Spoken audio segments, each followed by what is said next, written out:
윤석열 대통령이 대한민국 대통령 중 처음으로 현직인 상태에서 체포영장을 받아들게 됐습니다.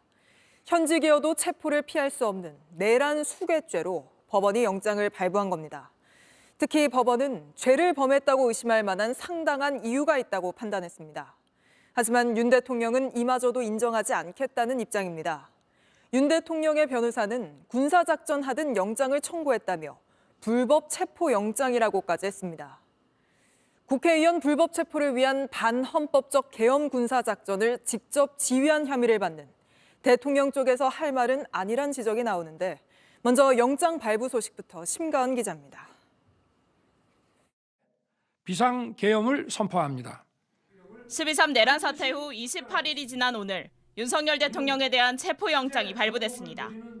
현직 대통령에 대한 체포영장이 나온 건 헌정사상 처음입니다. 내란 수괴와 직권남용 권리행사방해 혐의를 받는 윤 대통령은 지난 18일과 25일 그리고 29일 세 차례에 걸친 공수처의 출석 요구에 응하지 않았습니다. 세 번째는 사실상 최후 통첩이었습니다. 공수처는 이에 강제 수사가 불가피하다며 어제 서울 서부지방법원에 체포영장을 청구했습니다. 법원은 정당한 사유 없이 출석 요구를 받아들이지 않았다는 점을 인정해 체포영장을 발부했고 윤 대통령이 칩거 중인 서울 한남동 관저에 대한 수색영장도 발부했습니다. 법원이 영장에 적시한 죄목은 내란 수괴, 비상계엄 해제 의결을 막으려 국회를 봉쇄하고 위헌 위법한 포고령을 발령하는 등 국헌문란을 목적으로 폭동을 일으켰다고 의심할 만한 상당한 이유가 있다고 본 겁니다. 윤 대통령 측은 공수처가 내란에 대한 수사권이 없다고 주장하고 있는데 법원의 영장 발부로 공수처와 경찰로 이뤄진 공조본의 수사는 더 탄력을 받을 걸로 보입니다. JTBC 심가은입니다. 이제 주목할 건 공수처가 언제 체포영장을 집행할 것인가입니다. 또 경호처에 둘러싸인 윤 대통령이 체포를 거부할 경우 공수처가 어떻게 대응할지도 역시 관심입니다. 공수처에 나가 있는 취재 기자 불러서 물어보겠습니다. 자, 박현주 기자, 이 체포영장이 발부되면 바로 집행에 나서는 거 아니냐는 관측이 많았는데 오늘은 집행을 안 하는 겁니까? 네, 일단 당장 체포영장 집행에 나서지는 않을 걸로 보입니다. 지금 이 시간까지도 공수처는 경찰과 언제, 어떻게 영장을 청구할지 논의하고 있습니다. 헌정사상 처음 있는 현직 대통령에 대한 체포영장 청구인 만큼 신중을 기하고 있는 걸로 보입니다. 논의 과정이 길어지진 않을 것 같습니다. 체포영장 유효기간이 7일, 그러니까 다음 주 월요일까지입니다. 윤 대통령이 거부하고 대치에 나서게 되면 영장 집행에 하루 이틀이 더 걸릴 수가 있어서 이르면 내일쯤 집행에 나설 수도 있습니다. 네, 영장 청구가 아니라 영장 집행이죠. 이르면 내일 또 집행할 수 있다 이렇게 전해줬는데 윤 대통령은 체포영장을 거부한다는 입장이잖아요. 만약에 경호처가 막아설 경우 공수처가 어떻게 대응할지 확인된 게 있습니까? 네, 공수처의 입장은 강경합니다. 공수처 관계자는 영장은 집행이 원칙이라고 말을 했습니다. 영장 집행인 만큼 사전 경호처와 사전 조율도 이뤄지지 않을 것으로 보입니다. 현재 공수처는 윤 대통령이 거부하고 경호처가 막아서는 상황을 예상하고 계획을 짜고 있습니다. 경찰 수사 인력을 지원받고 기동대까지 투입할 생각을 하고 있는데 이 과정에서 물리적 충돌이 일어날 가능성도 배제할 수 없습니다. 네, 박 기자, 체포영장이 집행된다고 하면 그 다음 절차는 어떻게 됩니까? 구속영장 청구로 바로 이어지는 건가요?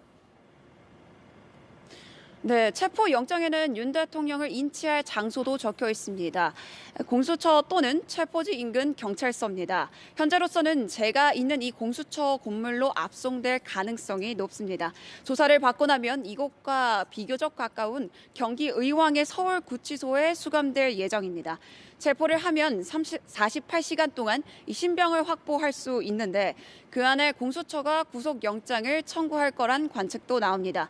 지금까지는 체포영장 집행을 전제로 한 절차였는데 만약에 체포영장 유효기간인 다음 달 6일까지 집행을 하지 못하면 법원에 체포영장을 다시 청구를 해서 발부받는 방식을 택할 걸로 보입니다. 지금까지 공수처에서 JTBC 박현주입니다. 그러면서 윤석열 대통령 측은 군사작전 하듯 체포영장을 청구했다. 권력자라서 더 피해를 본다. 이렇게 목소리를 높였습니다.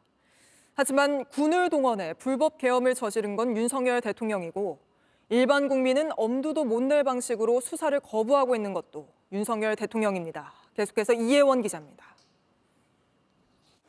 윤석열 대통령 측은 공수처의 체포영장 청구를 군사작전에 비유했습니다. 영장 청구 과정도 투명하지 않습니다.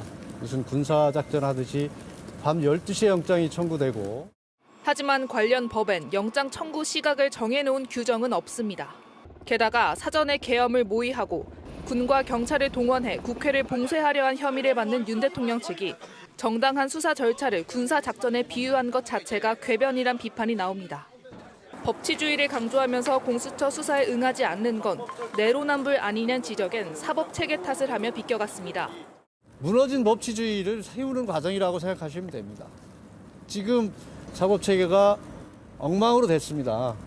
윤 대통령 측은 대통령이라서 수사 과정에서 더 피해를 봤다고도 주장했습니다. 신변과 안전 문제가 있는데도 당사자와 조율 한 번 없었다는 겁니다.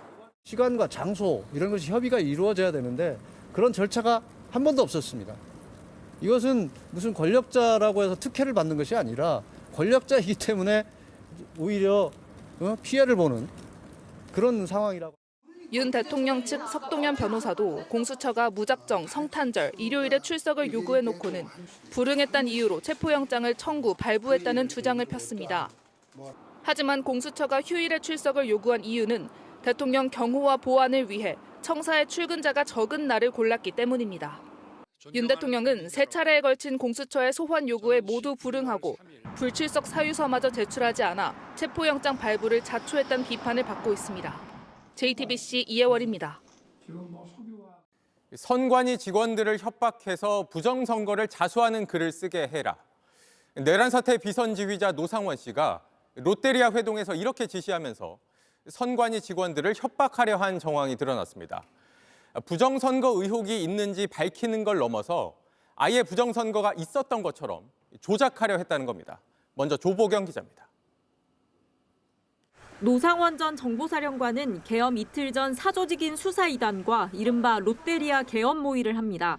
이 회동에서 노 씨는 선관위 장악 후 해야 할 일들에 대해 구체적으로 지시한 걸로 파악됐습니다. 공수처는 최근 체포조를 꾸렸던 정보사 정모대령으로부터 노 씨가 선관위 홈페이지 관리자를 찾아 홈페이지에 부정선거를 자수하는 글을 올리게 하라는 지시를 했다는 증언을 확보했습니다. 선관위 직원을 압박해 부정선거를 자수하는 글을 올리게 하고 실제 부정선거가 있었던 것처럼 꾸미려 한 걸로 추정됩니다. 윤석열 대통령은 지난 12일 선관위 전산 시스템을 점검하려 했다고 했습니다. 민주주의의 핵심인 선거를 관리하는 전산 시스템이 이렇게 엉터리인데 어떻게 국민들이 선거 결과를 신뢰할 수 있겠습니까? 그래서 저는 이번에 국방장관에게 선관위 전산 시스템을 점검하도록 지시한 것입니다. 하지만 실제로는 점검이 아니라 선관위 직원 압박을 통해 허위 사실을 만들어내려 했던 게 아니냐는 의혹이 나옵니다.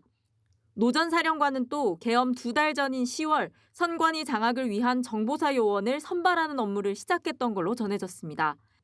정모대령은 11월 초 노 씨의 구체적인 지시사항을 담은 A4 용지 10여 장 분량의 문건도 전달받았다고 진술했습니다. 여기에는 부정선거 관련된 선관위 직원이라며 약 30명의 이름이 적혀 있었던 걸로 전해집니다. 이런 가운데 검찰은 오늘 선관위 점거 등과 관련해 국방부 조사본부와 2기갑 여단을 압수수색했습니다. JTBC 조보경입니다. 네, 최상목 대통령 권한대행이 국회가 선출한 헌법재판관 3명 가운데 2명을 임명했습니다. 각각 여야가 추천한 재판관들입니다. 6인 체제였던 헌법재판소가 8인 체제가 되면서 윤 대통령에 대한 탄핵 심판을 심리할 수 있는 구조가 됐습니다. 유한울 기자입니다.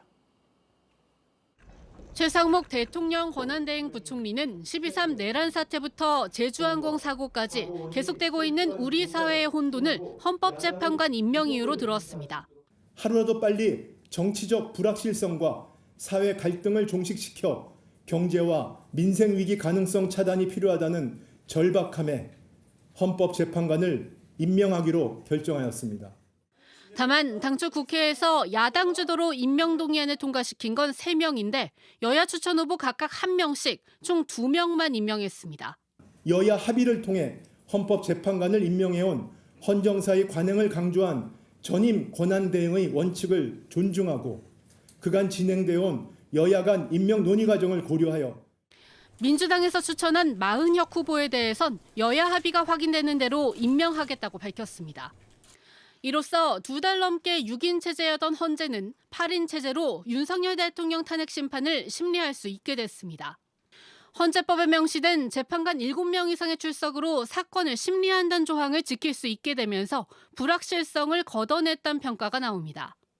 8년 전 박근혜 전 대통령 탄핵 심판 때도 헌재는 8인 체제로 결정 내린 바 있습니다. 앞서 최 권한대행에게 민주당의 탄핵 정치에 동조하지 말라며 재판관을 임명하면 안 된다고 했던 국민의힘은 곧바로 강한 유감을 표명했습니다. 헌법상의 소추와 재판의 분리라는 대원칙을 위배한 것입니다. 야당의 탄핵 협박에 굴복하여 헌법상의 적법 절차 원칙을 희생시킨 것입니다.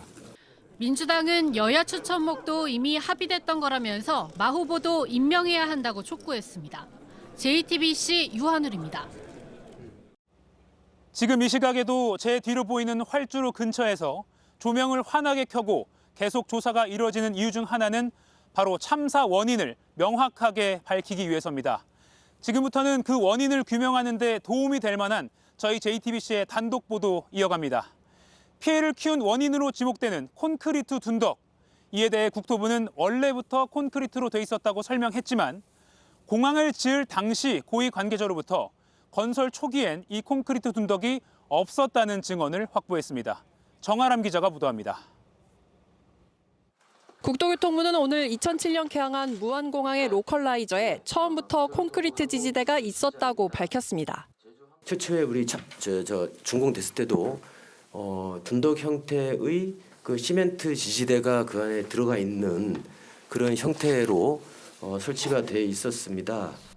하지만 JTBC 취재 결과 이 내용은 사실과 달랐습니다.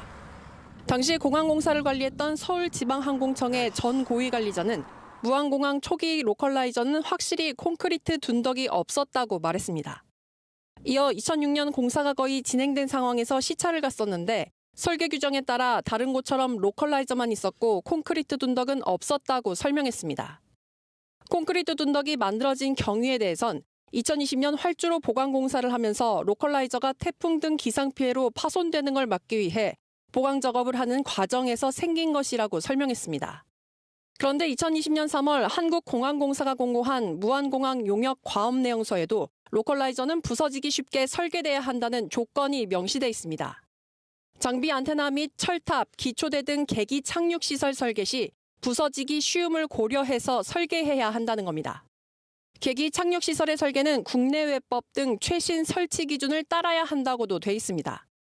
로컬라이저 지지대에 재료 제한이 없다는 내용은 어디에도 명시돼 있지 않습니다. 2020년 재공사 용역을 공고할 때도 없었던 콘크리트 지지대가 어떻게 추가된 건지 조사가 필요해 보입니다. JTBC 정아람입니다. JTBC 뉴스를 시청해 주셔서 고맙습니다. 저희는 저녁 6시 50분 뉴스룸에서 뵙겠습니다.